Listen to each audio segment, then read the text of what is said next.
angler. May pupuntahan kaming fishing store. So maniningin tayo ng mga maniningin tayo ng gamit.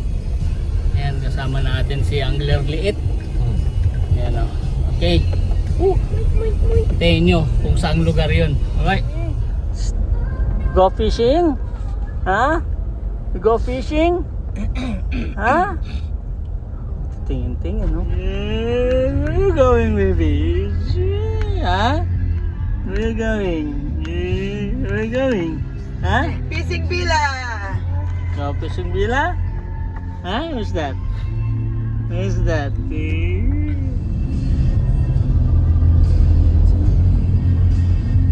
Stand up! Up! Ayun ako, upo ka na lang. Morning, sir. Maganda. Ay, ma'am. Dahil na sa ilo. Dito ba tayo lagi nagpunta? Bagong location ng fishing villa. Wow. Sarong brace ta. Dahil kayo. Bukas pa rin ang park. Diyan po sa baba. Pinapark kami. Pwede naman sa ilalim. Sarado yung ilalim. Bukas naman? Okay lang, pinapark naman kami doon. Sarap.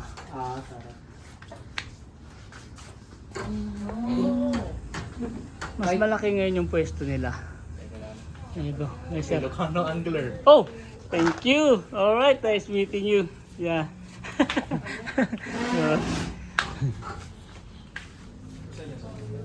Isang ano natin, kapwa angler natin from Guam. And name? J po. Oh, Jay. Alright, shout out sa iyo, Jay. Kita kami sa fishing villa. But coincident. Ano rin, ano yan? Namili din siya ng gamit. Ayan, oh. Okay.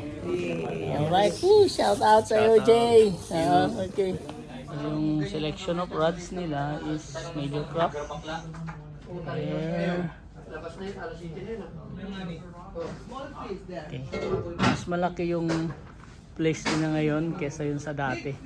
Next ano lang naman to. Next street lang from the original fishing store nila dati. Okay.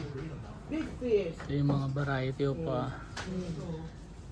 lines nila. Ano maganda sa big catch ko yung Right? So yeah. Parang may sensor siya na.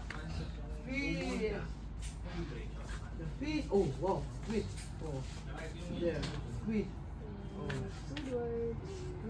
Ito. Ayan, nomad section.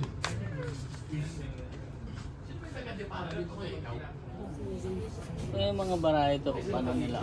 Daming pagpipilian dito ngayon sa fishing villa. Oh, that's big! Yeah. Big, baby! So, ito yung mga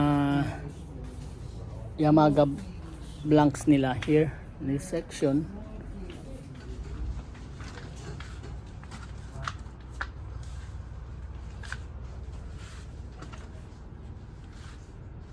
Lutak.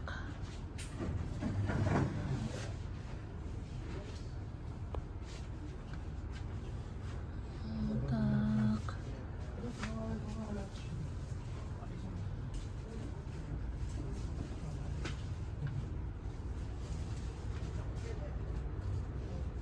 Ayan, si Sir Bogs. Ay, nagpipishing sir. From Saipan ako, sir. Lagi akong nanonood. Joe Acosta. Oo, ako yung lagi nagko-comment sa inyo kung minsan.